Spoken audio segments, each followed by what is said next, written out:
Welcome to another episode of Nass, nassthepod Season 4. Your favorite NBA host. You know, no one other than that. No one else, man. Come on. Before I dive in, I got a bunch I want to talk about. As you can tell, I'm pretty excited. I want to shout out my pops real quick. Vintage Robin Van Persie jersey. I know most of y'all probably got no idea what I'm talking about. But, you know, Nass a little soccer fan, too. You know, back in the day when I was a little legit, you feel me?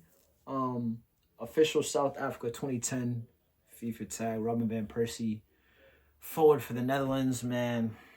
Legendary Arsenal player, you know. I was a little bit of a soccer fan when I was younger, you know what I mean? So I still hold my ties. Shout out Robin Van Persie, Czech Fabregas, Theo Walcott, Jack Wilshere. Obviously, you know, Neymar, CR7, Messi. Shout out Suarez, Rio Ferdinand, Wayne Rooney. Obviously Beckham, Thierry Henry. You know, that whole soccer era. You know, it's not a soccer podcast, but you know, I still keep my pieces with me. So anyways, on this episode, Nass the Pod, I want to dive into three things. I got two scorching hot Western Conference teams that I think are going to be applying some pressure on, you know, some of the heavyweights in the West, and I feel like they should be talked about more. I want to talk about a young star that is basically, he's in a situation, he just got, you know, obviously when we get to it, I'll, you know, reveal the name, but he's a remarkable, young, gifted guard that I think has all the talent and potential in the world, and I think he's in a great situation where I feel like he's going to flourish and make his stamp on the league. And then lastly, I want to dive into the firing of Memphis Grizzlies head coach Taylor Jenkins. And that's got a big effect on me because those of you that know, you know, I cover Last Word on Sports. Shout out Last Word on Sports.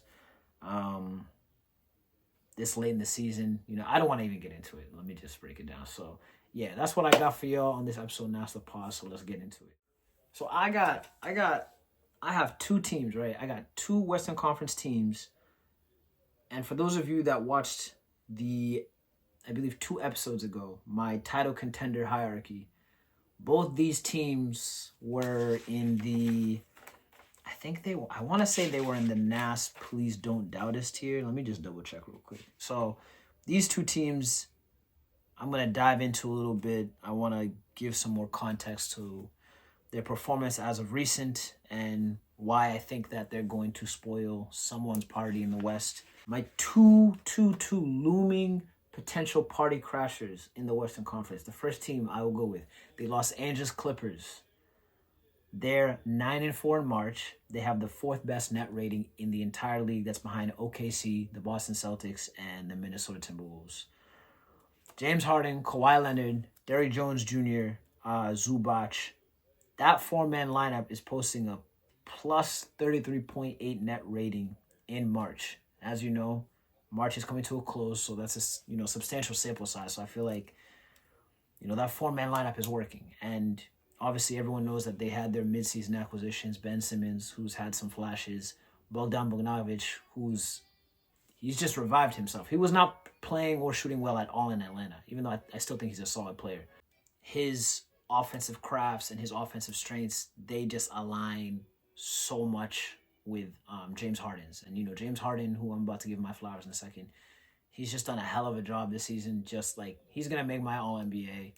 It's going to be more than just the field goal percentage, because what that man has had to do with Kawhi being out, PG signing with Philly, obviously, you know, Westbrook wasn't a big numbers guy, but, you know, when Westbrook leaving, that's a void in terms of leadership, mentality, just that tone that, you know, they bring on the floor on a nightly basis. And James Harden has just swooped in the same way he swooped in 2021 when Kyrie was down, and he's just been amazing.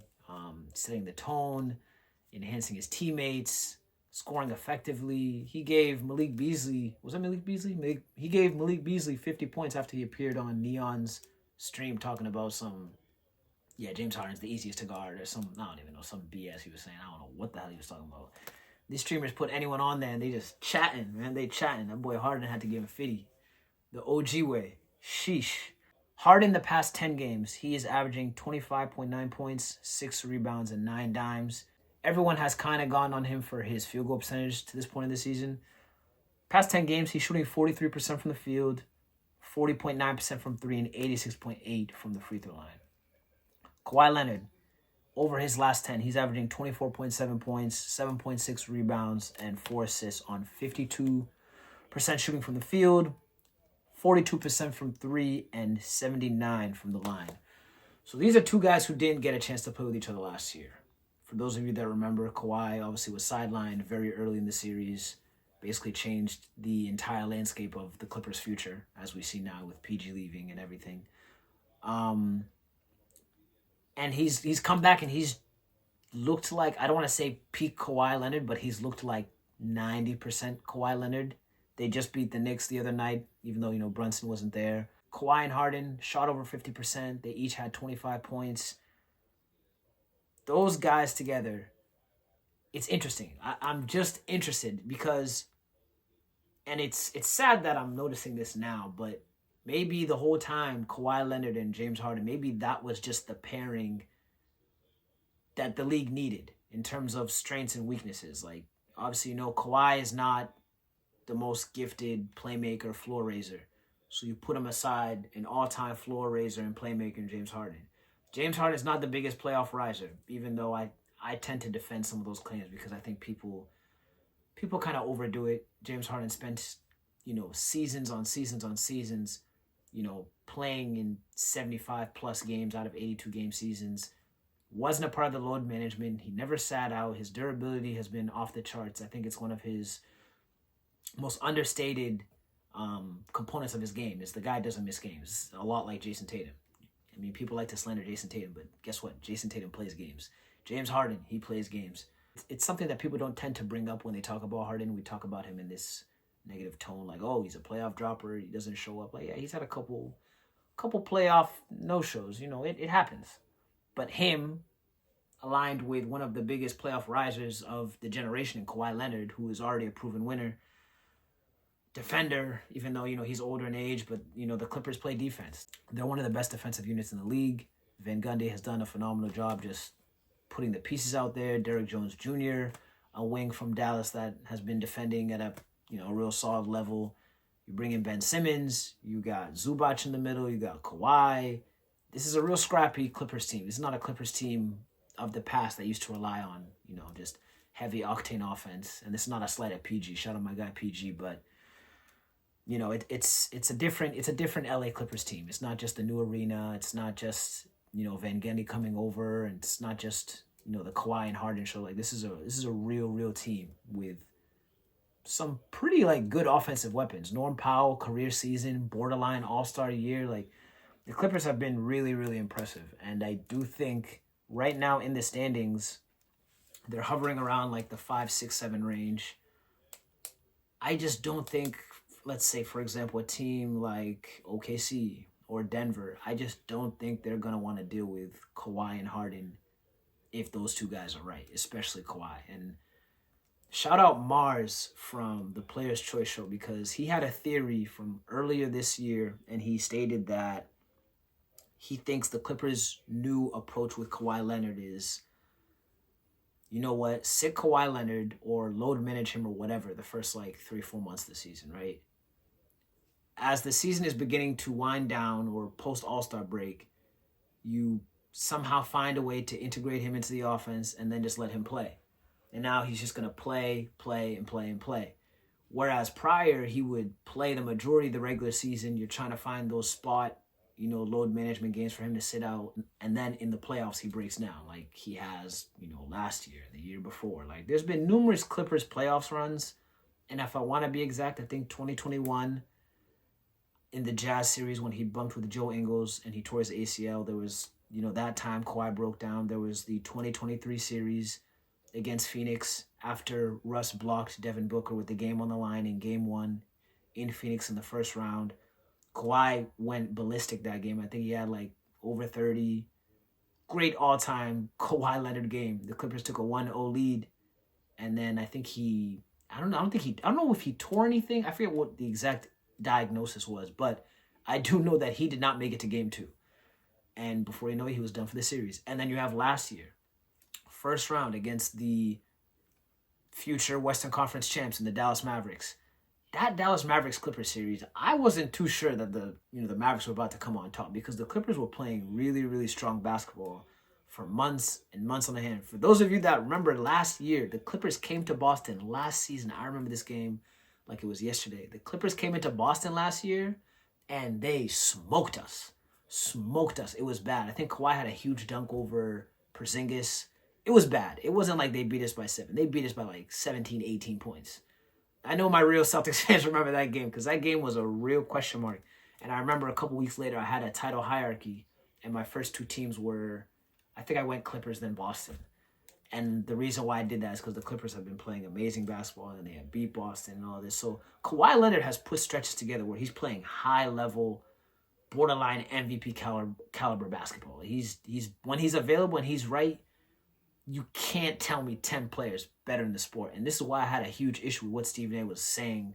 I think a year or 2 years ago, he was, quote, on record saying Kawhi Leonard is the worst superstar to ever play the sport or something ridiculous. I don't know. I mean, he always chatting anyways. I try to warn y'all boys, FS1 boys in here, man. But, you know, shout out my boy Stephen A. But, man, that boy's on something right now. I'm not even going to get into that. I want no parts of Bron and Stephen A. I'm not even going to dive into that. So if you got questions, you got comments, just hit me because I'm not about to touch it. I'm not about to dive into that this episode. So, yeah, the Clippers. I just think everyone should keep their eye on the Clippers.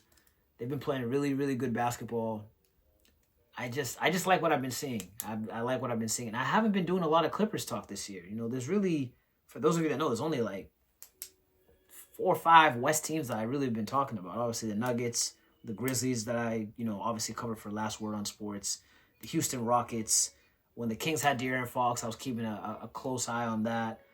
Obviously, the Timberwolves with Anthony Edwards. He's just must-watch TV. The Phoenix Suns, Devin Booker, KD, one of the best duos in the league. Even the Blazers, like, I've been on record already saying, like, man, the Blazers, they have good basketball players. They play really good hoop. So it's been great bump in the Western Conference.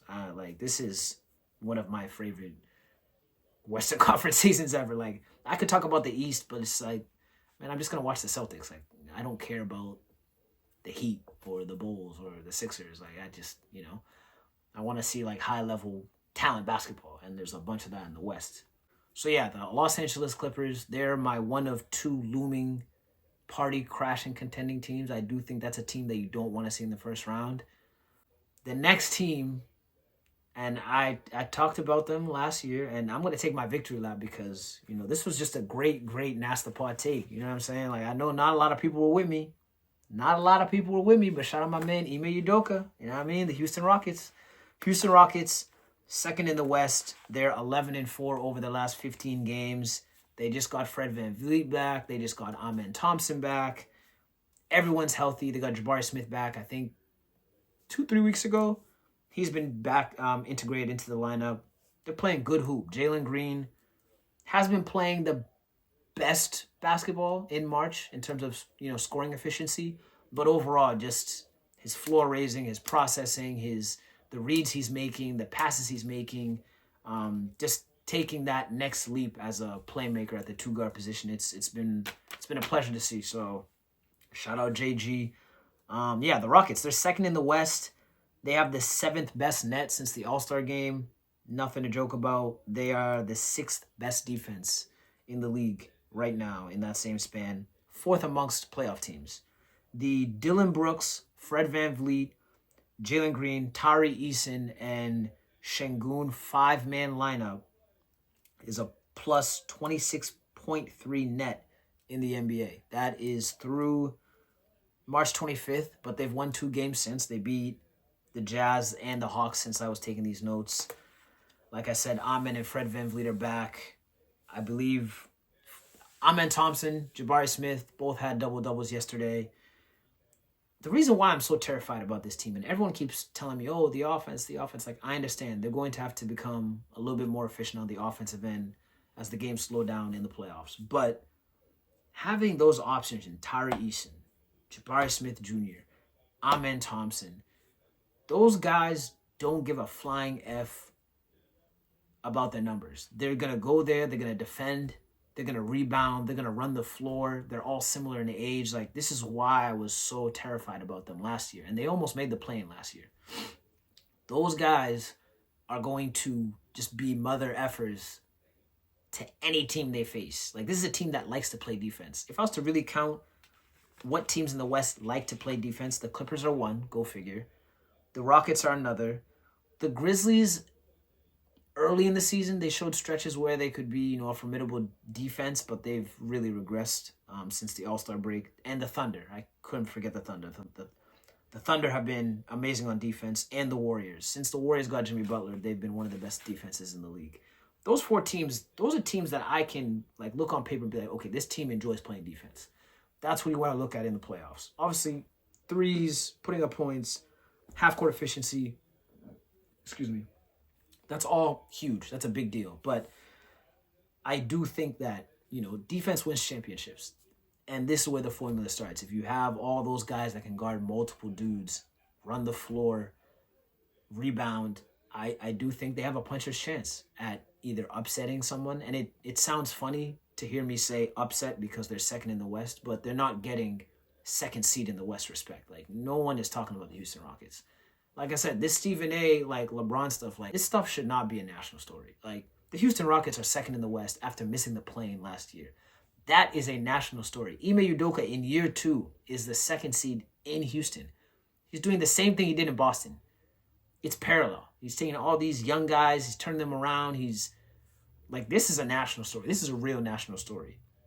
But they're not getting that respect, which I'm okay with because, I was talking about them plenty last year. Those of you that know, you feel me? Just another great Nass the Pod take. You feel me? And you know me, I'll tell you my bad takes. I'll tell you my good takes. We're definitely gonna talk about the good takes. You feel me? So man, the Houston Rockets, they've just been amazing.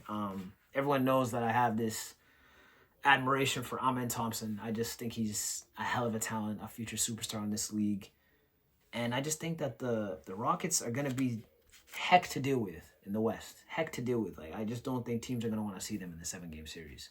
Because they play defense and they show up and they play hard, they're going to have a puncher's chance against anyone, against any opponent. That even goes for OKC.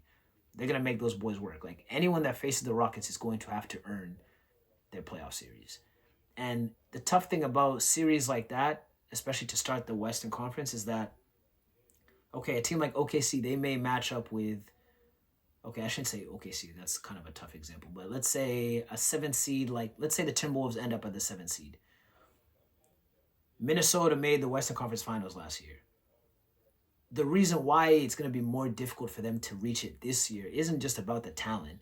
It's because you have teams like the Houston Rockets that you might be more talented than, you might beat them, but they're going to make you work. Instead of that series being 5, maybe a sweep, it's going to be 6, 7 games. Actually, it'll probably go 7 games, hypothetically speaking, if I was to really think, what would a Wolves-Rockets matchup look like? That series is going to go 7 games, believe it or not. So, I don't know.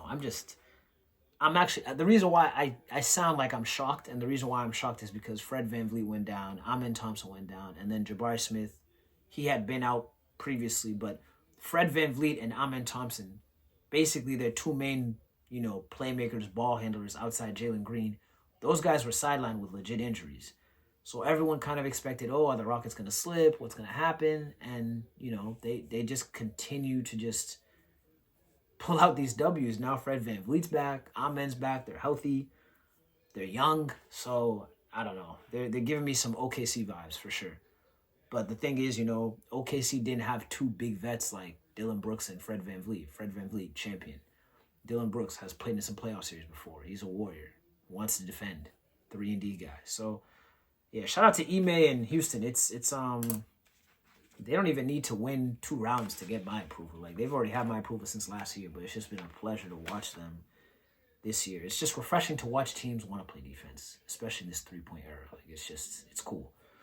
Next, I want to dive into this next topic. Young, promising, talented as hell guard, AJ Johnson, what he's been doing the past, 10 or so games on the Washington Wizards. I think the Wizards have something in AJ Johnson. I said, when I was doing my title hierarchy that, AJ Johnson, Coulibaly, Poole, Bob Carrington, I'd love to see how that flourishes over the next year or 2. That's if the Wizards, don't move off Jordan Poole, because I know at some point they're probably going to move him off because, they're loaded with guards. So AJ Johnson, He is averaging 12.2 points, 3.2 rebounds, and 4 assists over his last 5 games, shooting 45% from the field, 31 from 3, and 88% from the line. He's been the Wizards' net rating leader since he got there from Milwaukee, minimum 10 minutes a game. So you got to meet the minimum of minutes played. Jordan Poole, Bub Carrington, Alex Sarr, and A.J. Johnson. That 4-man lineup, it's a plus 16.9 net rating entering yesterday. And that's amongst all lineups that the Wizards have used that have totaled at least 25 minutes or more. A.J. Johnson, I'm talking about him the same way I was talking about Amen Thompson last year. Like, this guy is long, athletic, quick step, savvy. He gets to the rim. He can shoot. He's got a creative dribble. I see a lot of Penny Hardaway in him, a lot of LaMelo Ball, especially LaMelo Ball. Like, his movements, it looks like he's gliding on the floor at times. Like, it's pretty, like, astonishing to watch when you watch it in real time. I was watching the Wizards-Pacers game last night, and, man, I mean, the Pacers, did they put on an offensive show? They blew the Wizards out, so that was probably not the best game to see, to evaluate and assess these young assets, but I definitely just had fun just watching it. So, A.J. Johnson, half-brother Jalen Green, shout out Jalen Green. We were just talking about the Rockets. Those boys are athletic. Those boys can get up. Those boys can run, jump. Like, they can do some pretty cool stuff on the basketball court.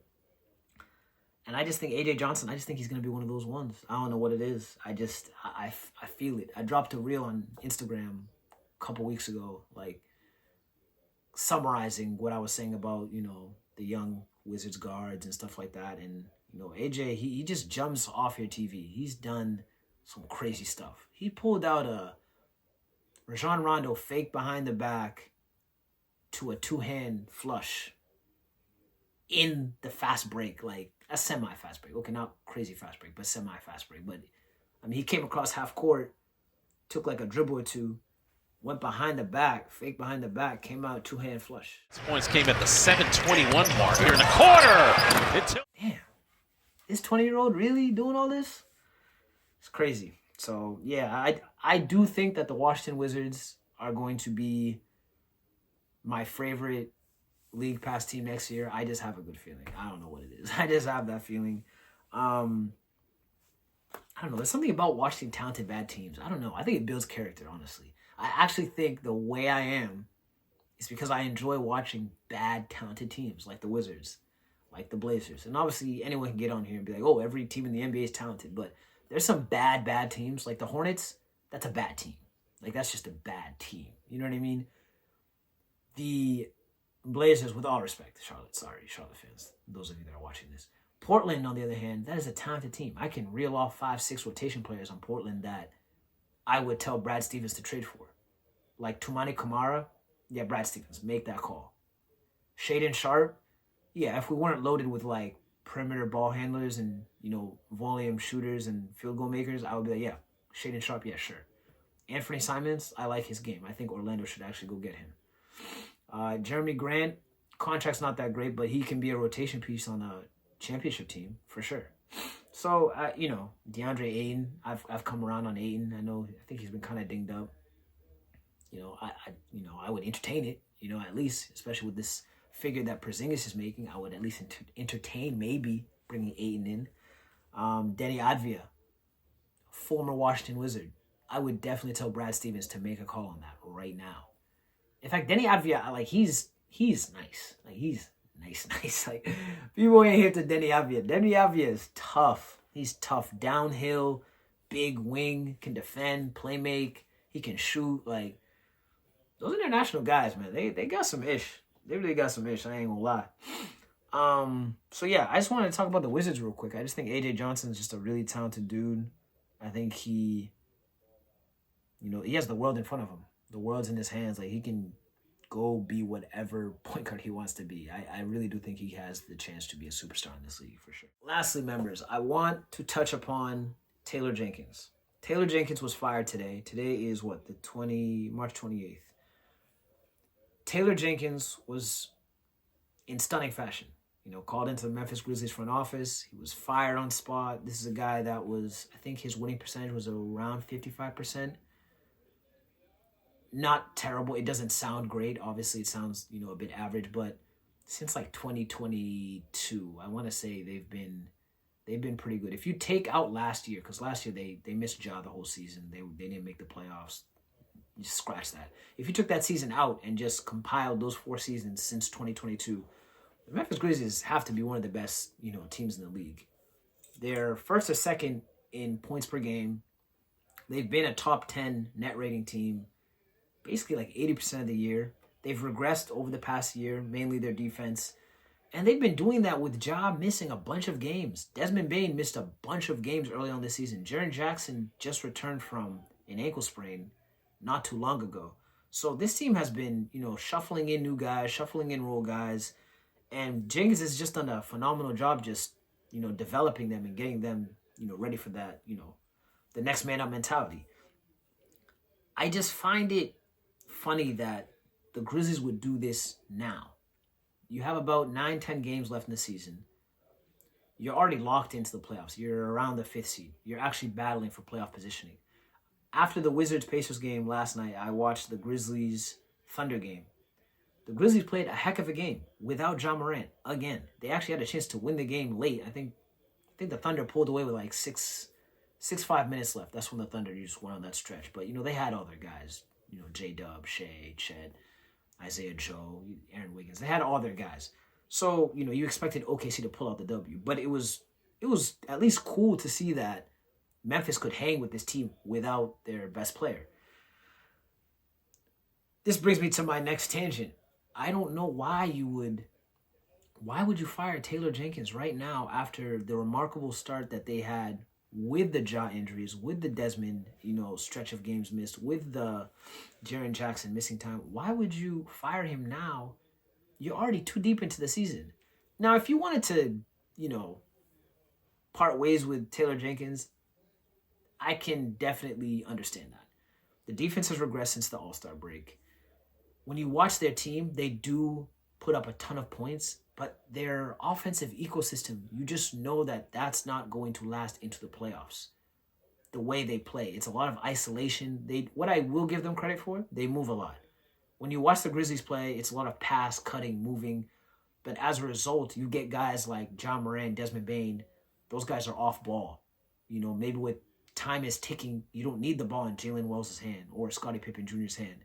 Those two guys have been great all season. But I'm just saying, in those critical moments that you are prepping for the playoffs, you don't want the ball in their hands.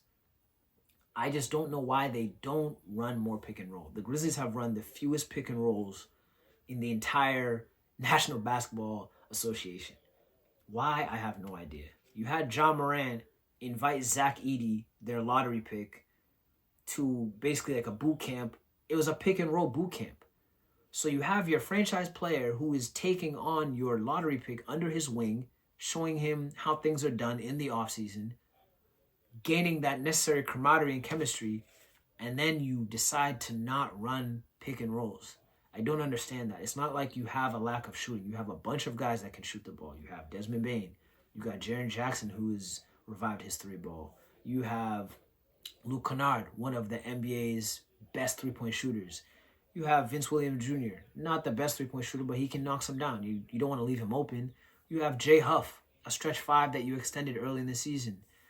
Santi Aldama, he's shooting like 36, 37% from 3. You have all these shooters that complement your spacing philosophies, but you're not taking advantage of it. You'd rather run this freelance offense where, and I get it, everyone touches the ball. I understand that.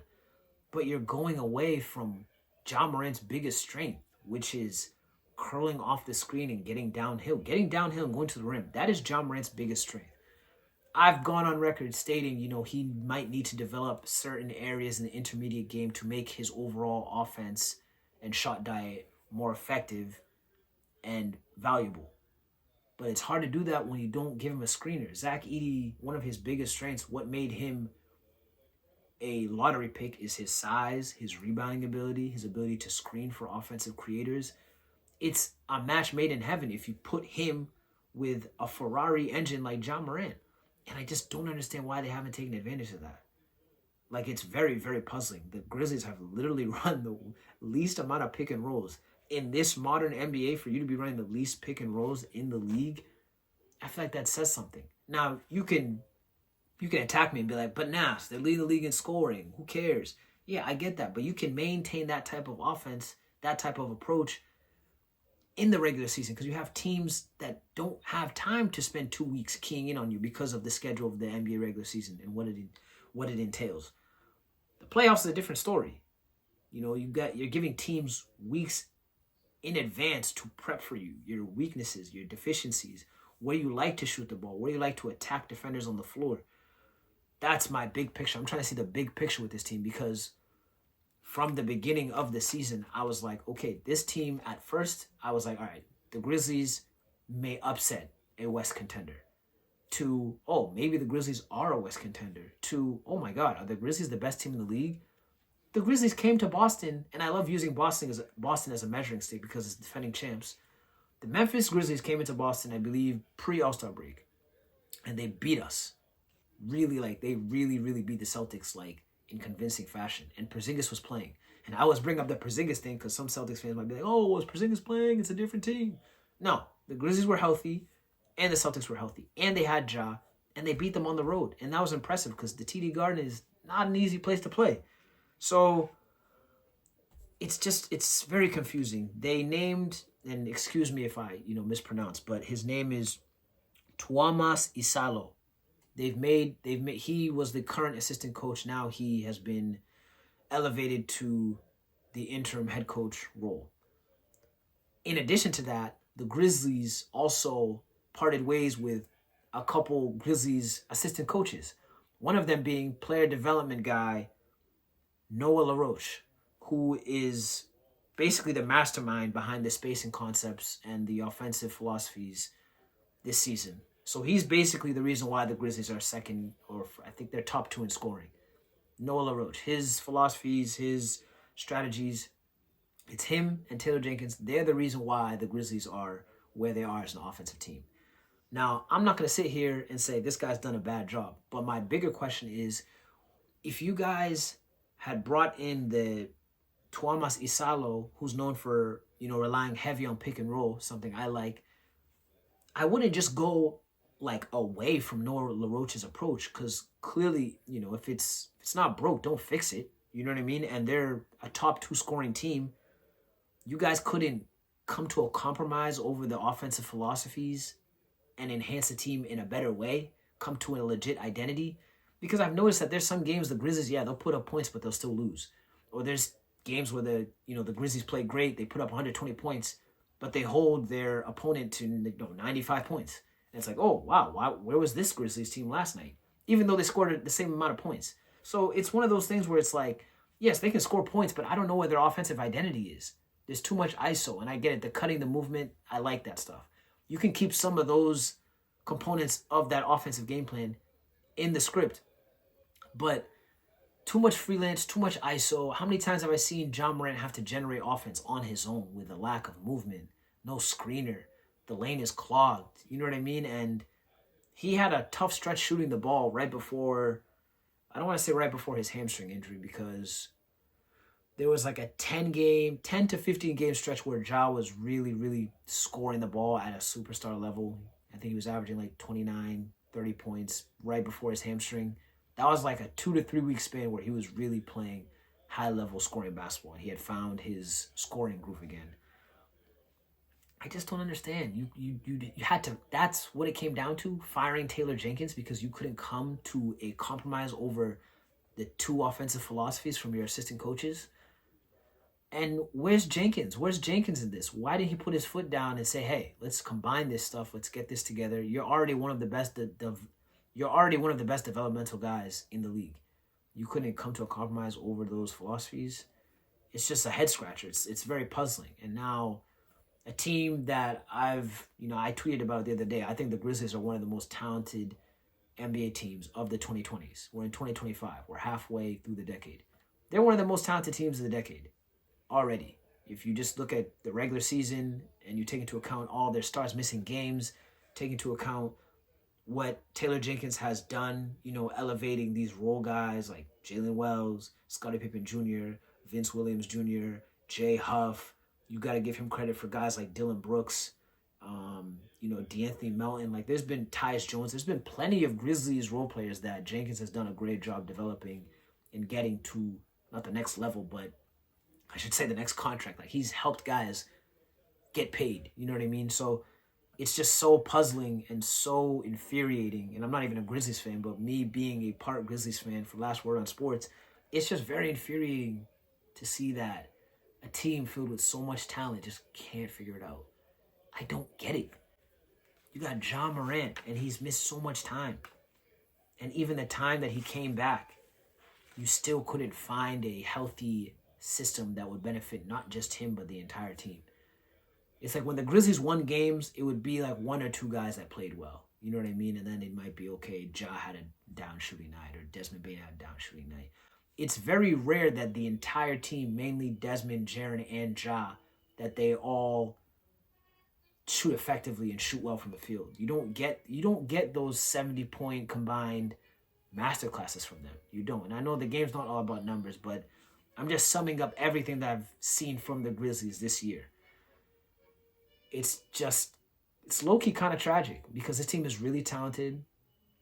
Luke Kennard, that's a guy on an expiring deal. He's probably not going to come back. I don't know why Taylor Jenkins is so stuck on Conchar. You move off Jake LaRavia, that's kind of biting you in the butt. He's gone to Sacramento. He's been an instant impactful player on both sides of the floor for Sacramento, playing good basketball.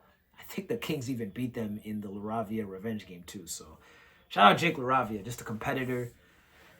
But yeah, it doesn't add up. It doesn't add up. And now that you guys have heard everything I have to say about them, they're sitting where? Let's see. They're sitting 6th in the West. At one point, they were 2nd. I don't even see this team even going anywhere. I wouldn't be shocked if they lost in 5-6 games. First off, we don't even know. Ja's on a day-to-day basis, but we don't even know what shape Ja's in. You know what I mean? I don't know when he comes back. Is he going to be the same Ja that we've seen over the past 2-3 weeks? Is the Taylor Jenkins firing, like, what type of an effect is that going to have on Ja? This is the head coach that he got drafted to. This is his first everything. So I'm not sure. I just have a lot of questions. Jared Jackson, let's see if his ankle holds up going into the playoffs. He's going to be asked to do a lot, especially defensively. Yeah, man, I just felt like, those are my thoughts on the Taylor Jenkins firing. I'm not really sure where they go from here. But, with all these West teams like the Thunder, the Nuggets, the Lakers, the Rockets, the Clippers, the Warriors, and the Timberwolves, I just listed off like 6, 7 teams that could win multiple rounds. A couple of those teams you might see in the Western Conference Finals. So, like I said, the West is super up in the air. Grizzlies aren't going to have home court because they're 6th now. I just don't know what to expect from the team. They've just been such an entertaining, weirdly, assessed team. It's just, I don't know. I'm not sure, but that's all I have today on Nass the Pod. Appreciate you guys tuning in. All NBA next. Shout out to all the homies I had last year on season 4. Shout out Toby, Adrian, Ace, Jay Smooth. I know I've kind of been kind of mute this year, but man, I've had so much shit to get off, man. I've had so much stuff that I had to talk about. And it's kind of hard being a podder when your equipment isn't. So I've had to deal with that adjustment too. But I appreciate y'all for tuning in, man. Season 3 homies, the guys I just listed off, I'm going to hit y'all soon, man, because we got playoff basketball coming up and I can't go out dolo. So that's all I got today. Appreciate y'all, man. Subscribe. Follow Nass the Pod on IG. Follow Nass the Pod on Twitter. Active on everything. You want to follow the TikTok too. I'm trying to get more active on TikTok. It's just, it's tough. I need to get on my DDG. No kids. I just need to get on that and just post. But yeah, appreciate y'all for tuning in. Another episode, Nass Pod Season 4. Y'all be easy out there. Oh, also, Eid Mubarak to all my Muslim brothers and sisters. Another month has passed. Eid Mubarak. It's something I don't play around with at all. It's something I take very serious. I am not the most religious person. I'm not gonna come on here and do that like some people do. I know a lot of y'all get on the internet and act like y'all love God and someone's out to get you and you need to be healed. Like, bro, just shut up. Just go get some money and stay prayed up. That's all you gotta do. Go get some money and stay prayed up. It doesn't matter what you're doing. So that's my piece of advice for y'all. So like I said, Eid Mubarak to all my Muslim brothers and sisters. Shout out my pops in the Jersey. And I'll see y'all soon. Peace.